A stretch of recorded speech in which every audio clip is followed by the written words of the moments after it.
So we've largely seen protests around the country remain peaceful. However, there was a horrific incident of police violence yesterday against a 75 elderly man who confronted, I believe, a police officer in Buffalo, New York. And a police officer actually shoved him to the ground where he began bleeding. And the video, we've received some of it's very disturbing, just as a warning. But let's take a listen or watch and just see how it all unfolded.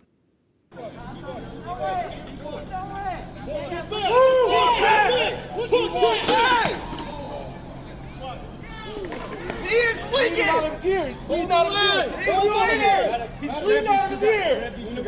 Get him medic. What the fuck you walking up on me? I'm moving down. Get the fuck away. Y'all don't want this shit. Back up. Get off the steps. Let's go. Get back. Get back. Better get an ambulance for him. We have EMT on scene.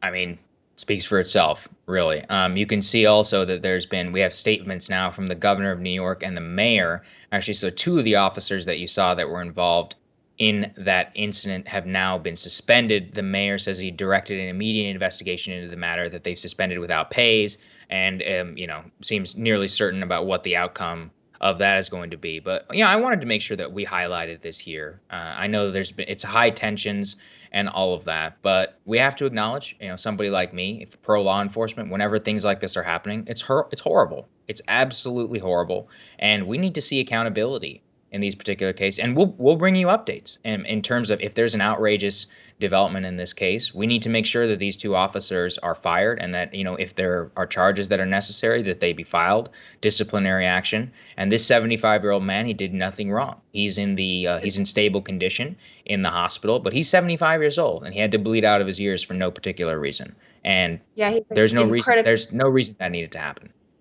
They said his condition is critical but stable. I mean, that video, it gets to, Yes. I mean, the whole thing is so disturbing, but the number of them that just keep walking, that there's not an immediate reaction to tend to him as he's bleeding out of his ear for, an elderly man.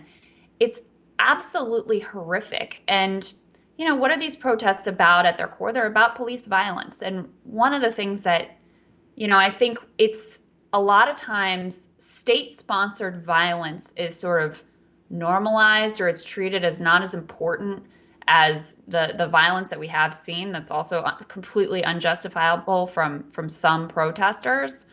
But it needs to be prosecuted and treated as just as outrageous, if not more, because these are trusted. I mean, these are supposed to be trusted law enforcement. They're supposed to be there to protect and serve, not to abuse and degrade and assault.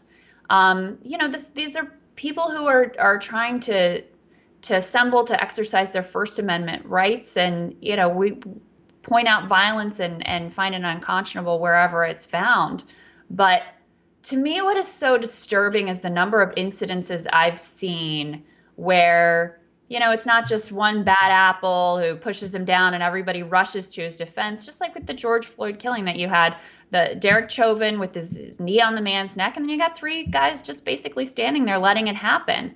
Or in Lafayette Park, that you had all these military police officers, park police, Secret Service agents who are gassing and firing rubber bullets at and flashbang grenades at peaceful protesters, and pushing journalists out of the way with riot shields. That sort of us versus them mob mentality is what I found incredibly disturbing that we've seen play out in place after place across the country. And I think it speaks to a deeper sort of systemic issue of how we do think about policing and how we've sort of pitted the police against the protesters and created this us versus them dynamic, and this group of people who are to be protected and a group that are to be policed. And in small incidents like this, you see exactly what that mentality ultimately leads to. So as you said, we'll continue to follow the story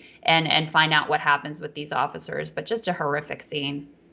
Yeah, I mean, it's horrible. And I think that this is something where, like I said, I know tensions are high, but from my perspective, look, law and order doesn't just apply to people who are looting stores, right? And it's as you said, which is that whenever the public entrusts public safety to people like this and enshrines them with big powers, and then they abuse that power, it's just as incumbent in keeping a law and order society in order to hold people like Officer Chauvin account, in order to make sure that Ahmaud Arbery's killers are taken into custody and to make sure they're charged at the highest degree possible, and that the federal government investigate whether the state and local authorities were corrupt in their handling of that case, and in making sure the officers involved in an incident like this are made, that they are brought to justice or have disciplinary action taken against them. And I want to make sure that everybody understands, not just from my perspective, but I think from anybody who really believes in justice, that the entire point of it is that it has to be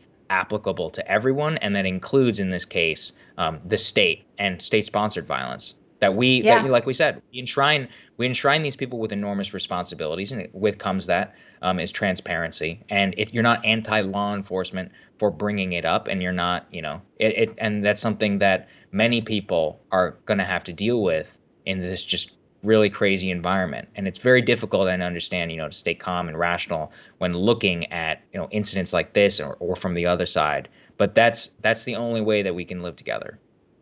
Equality under the law. As Nina Turner would say, that's it and that's all. All right, we'll have more rising for you after this.